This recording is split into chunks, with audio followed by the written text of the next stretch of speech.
అధునాతన గ్యాస్ కట్టర్లు, తాళాలు పగలగొట్టటానికి పెద్ద పెద్ద సుత్తెలు, అలా బ్యాంకులోకి ప్రవేశించిన దొంగలు 10 కోట్ల వరకు బంగారాన్ని అపహరించారు. లాకర్లను పగలగొట్టి బీభత్సం సృష్టించారు. వింటుంటే అల్లు అర్జున్ చేసిన జులాయి సినిమా గుర్తుకొస్తోంది కదూ! సేమ్ మక్కీకి మక్కీ అలాగే చోరీకి పాల్పడ్డారు. ఏకంగా 10 కోట్ల విలువైన బంగారాన్ని అపహరించారు. లాకర్లో దాచిన బంగారాన్ని బయటకు తీసి దర్జాగా దోచుకుపోయారు. ఈ సంఘటన తెలంగాణ రాష్ట్రంలోని ఉమ్మడి వరంగల్ జిల్లా రాయపర్తి మండలంలో చోటు చేసుకుంది. రాయపర్తిలో స్టేట్ బ్యాంక్ ఆఫ్ ఇండియాకు కార్యాలయం ఉంది. ఇది మెయిన్ రోడ్డు పక్కనే ఉంది. రాయపర్తిలో చాలామంది రైతులే ఉన్నారు. వీరంతా కూడా బంగారాన్ని తనఖా పెట్టి రుణాలు తీసుకున్నారు. కొంతమంది తమ బంగారాన్ని లాకర్లో భద్రపరిచారు. ఇలా ఖాతాదారులు భద్రపరిచిన బంగారం విలువ దాదాపు 10 కోట్ల వరకు ఉంటుంది.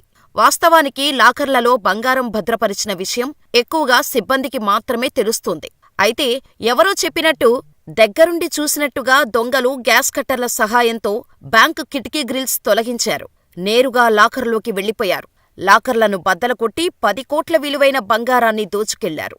మొత్తం ఈ దొంగతనం జులాయి సినిమాలో చూపించినట్టుగానే ఉంది. పైగా దొంగలు దొంగతనం చేస్తున్న సమయంలో సీసీ కెమెరాలను ధ్వంసం చేసినట్టు తెలుస్తోంది. అయితే దొంగలు ఇంత బరి తెగించినప్పటికీ ఆ సమయంలో అలారం ఎందుకు మోగలేదు అనేది అనుమానాస్పదంగా ఉంది. సహజంగా బ్యాంకు లాకర్లలో పటిష్టమైన సెక్యూరిటీ ఉంటుంది. పైగా వారు భద్రపరిచే లాకర్లు అత్యంత దుర్భేద్యంగా ఉంటాయి. అన్నీ ఉన్నప్పటికీ దొంగలు ఆ లాకర్లను ఎలా బద్దలు కొట్టారనేది ఇక్కడ ప్రశ్నగా మారింది. బ్యాంకులో పనిచేసే సిబ్బంది ఎవరైనా దొంగలకు సమాచారం అందించారా? వారు అందించిన సమాచారంతోనే దొంగలు బంగారాన్ని తస్కరించారా అనే కోణాలలో పోలీసులు దర్యాప్తు చేస్తున్నారు. లాకర్లలో బంగారం చోరీకి గురికావటంతో ఖాతాదారులు లబోదిబోమంటున్నారు. తమ బంగారాన్ని తమకు ఇచ్చేలాగా అధికారులు చర్యలు తీసుకోవాలని కోరుతున్నారు. అయితే రాయపర్తిలో స్టేట్ బ్యాంక్ ఆఫ్ ఇండియా శాఖ ఏర్పాటు చేసిన ఇంతవరకు ఒక్క చోరీ కూడా జరగలేదు.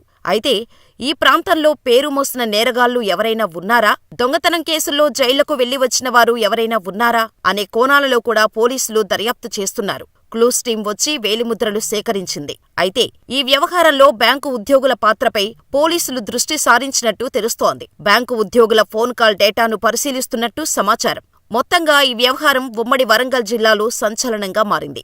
గతంలో ఎన్నడూ కూడా స్టేట్ బ్యాంక్ ఆఫ్ ఇండియా కార్యాలయాలలో ఇలా 10 కోట్ల విలువైన బంగారం తస్కరణకు గురికాలేదు. ఇది పోలీసులనే కాకుండా స్టేట్ బ్యాంక్ ఆఫ్ ఇండియా ఉన్నతాధికారులను కూడా షాక్కు గురిచేస్తోంది. అయితే పోలీసులు ఈ కేసును సవాలుగా తీసుకున్నారు. త్వరలోనే ఇందుకు సంబంధించిన వివరాలను బయట పెడతామని చెబుతున్నారు.